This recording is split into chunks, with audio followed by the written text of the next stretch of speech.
kakek penunggu gunung ini. Ini masih wilayah Pajajaran. Setelah ngucapin salam, Assalamualaikum, si kakek tadi langsung hilang. Assalamualaikum warahmatullahi wabarakatuh. Ketemu lagi di Setia Misteri bareng gua Setia. Apa kabar kalian semua?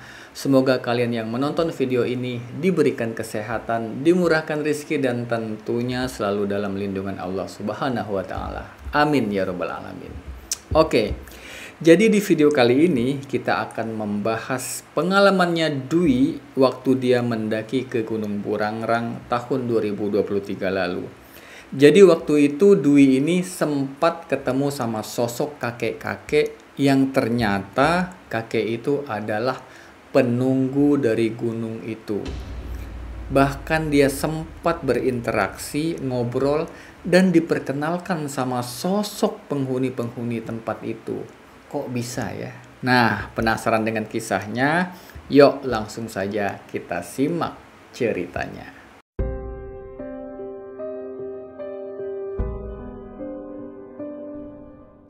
Jadi, tahun 2023 lalu, Dwi asal Bekasi melakukan solo hiking ke Gunung Burangrang via Legok Haji. Nah, di awal-awal pendakian, semuanya berjalan aman, lancar, nggak ada gangguan sampai tiba di puncak sekitar jam 5 sore. Cuman nih, ternyata di situ sepi banget, nggak ada satupun pendaki. Mungkin ya waktu itu dia mendaki di hari Jumat gitu kan, bukan hari weekend kayak Sabtu, Minggu, jadi sepi lah. Nah, Dwi ini berharap mudah-mudahan ada pendaki lain yang datang gitu, biar ada temennya malam ini. Nah, kemudian karena udah mulai sore, dia ngebukalah tenda di situ dan ngecamp. Dan nggak kerasa nih, masuk waktu maghrib. Sholatlah dia di dalam tenda. Selesai sholat, lagi-lagi dia berdoa.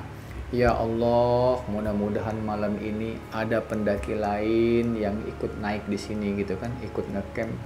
Selesai berdoa, karena sepi nih, mau ngobrol nggak bisa, mau main HP juga signal nggak ada. Akhirnya dia mutusin buat lanjut ngaji sambil nunggu Isya. Nggak lama menjelang Isya, kedenger nih ada langkah orang jalan ngedekat ke tenda dia. Dwi bingung di situ. Ini orang apa bukan? Kok nggak ada cahaya lampu, nggak ada senternya kelihatan. Kalau memang orang kan namanya digelap-gelap gitu, pastilah bawa senter. Ini nggak ada. Dan nggak berapa lama kedenger nih suara Assalamualaikum dari luar. Dijawab sama Dwi, Waalaikumsalam. Tapi dia belum berani tuh ngebuka tenda, masih mikir kan, buka enggak, orang apa bukan gitu kan. Akhirnya dia beraniin diri tuh, dibuka sama dia. Ternyata beneran 2 orang pendaki baru nyampe. Dan ternyata memang pendaki ini nggak bawa lampu, dia cuma pakai lampu flash dari HP. Nah, dalam hati Dwi, ini pendaki apa memang nggak ngerti, apa nekat gitu kan. Ditanya sama Dwi, dari mana mas? Dari Padalarang, A. Emang nggak bawa senter? Enggak, A. Kita kemalaman berangkatnya dari basecamp Mentari tadi jam 5. Oh, dan ternyata setelah ngobrol-ngobrol, 2 pendaki ini nih santri dari salah satu pondok pesantren yang ada di daerah Padalarang, Jawa Barat. Ya, akhirnya mereka ngecamp lah nih di samping tendanya Dwi. Seneng dong Dwi di situ kan. Alhamdulillah akhirnya ada temen juga malam ini, nggak sendirian. Nah, selesai ngobrol-ngobrol, masuklah waktu Isya. Dwi balik lagi nih ke tenda buat lanjut sholat Isya. Dan di sini nih kejadian aneh mulai dia alamin. Jadi selesai sholat Isya, samar-samar Dwi ini ngedengar ada suara rame-rame di luar tenda. Sama ada suara bayi dan suara perempuan. Dwi mikir di situ kan, masa iya malam-malam ada orang cewek bawa bayi ke gunung. Ternyata 2 pendaki tadi ngedenger juga suara itu. Ngomonglah dia ke Dwi, "Ah, kayaknya ada yang naik lagi tuh." "Iya," kata Dwi lagi dari dalam tenda kan, "saya juga denger, kayaknya ada ceweknya juga tuh." "Iya, lumayan lah, ada yang nemenin kita malam ini." Nah, nggak berapa lama datanglah 6 orang nih dari arah bawah sambil berlarian kayak ketakutan. Langsung diteriakin sama Dwi. Jangan lari, santai-santai, bahaya. Ini kiri kanan jurang. Nah, pas sudah pada tenang, disenterin lah sama Dwi. Kok cowok semua gitu, nggak ada ceweknya, terus nggak ada bayinya juga.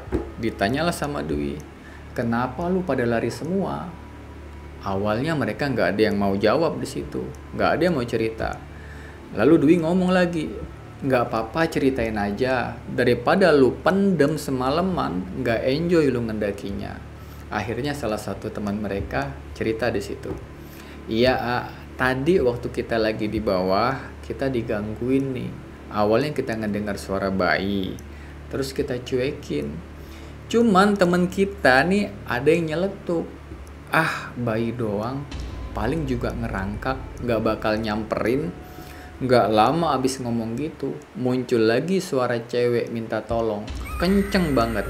Terus kita kaget, pada lari sampai ke sini. Oh, kata Dwi, kan ini nih, makanya kalau di gunung bercandanya jangan kelewatan, dijaga itu mulut. Nah, akhirnya setelah ngobrol-ngobrol, lanjut lagi nih Dwi masuk ke tenda buat nerusin wiridannya. Pas lagi fokus wiridan gitu, antara sadar dan gak sadar nih, tiba-tiba muncul sosok kakek-kakek, pakaian putih-putih, pakai sorban, berdiri aja di samping tugu puncak Burangrang. Dan si kakek tadi tiba-tiba ngucapin salam ke Dwi. Assalamualaikum. Dijawablah sama Dwi. Waalaikumsalam. Udah ya, sekarang udah ditemenin sama santri-santri. Oh iya kek, kata Dwi. Dwi bingung dong di situ. Ini kakek siapa gitu kan? Nah, nggak pakai ditanya, si kakek itu ngomong lagi. Tenang aja, kamu nggak usah takut. Kakek yang jaga gunung ini masih wilayah Pajajaran. Di situ Dwi tambah bingung. Udah, pokoknya kamu tenang aja. Malam ini kamu ditemenin sama 8 orang. Nanti malam juga bakal ada lagi yang nemenin kamu. Dan akhirnya Dwi ngeberaniin diri di situ. Nanya dia sama si kakek. Kek, maaf sebelumnya. Ini kenapa yang 6 orang tadi digangguin? Oh, itu mah biasa. Dia salah satu penghuni sini. Karena memang mereka ini kelewatan bercandanya. Ya udah, malam ini kamu bermalam di sini sampai besok pagi, insya Allah nggak bakalan ada yang gangguin. Tapi saya masih penasaran kek, kata si Dwi kan. Emang siapa sih yang gangguin? Ada, itu si Eneng, kata si kakek kan. Nih kalau kamu mau tahu, ini dia. Nggak lama muncul di samping kakek. Sosok perempuan pakai kebaya, terus pakai selendang hijau kayak sinden. Terus sosok itu ngomong ke Dwi, mohon maaf, saya nggak tahu, kata dia. Kalau anak-anak tadi itu karena mereka bercandanya kelewatan. Lalu si kakek ngomong lagi, udah ya, pokoknya kalau ada apa-apa, kamu bisa panggil mereka, sambil nunjuk ke si Eneng tadi. Dan si kakek itu langsung ngucapin salam, Assalamualaikum, dan langsung hilang gitu aja. Dan bener aja, pas kakek tadi pergi, suasana di tempat itu bener-bener cerah, terang banget. Kelihatan semua pemandangan sekeliling, nggak ada kabut sama sekali.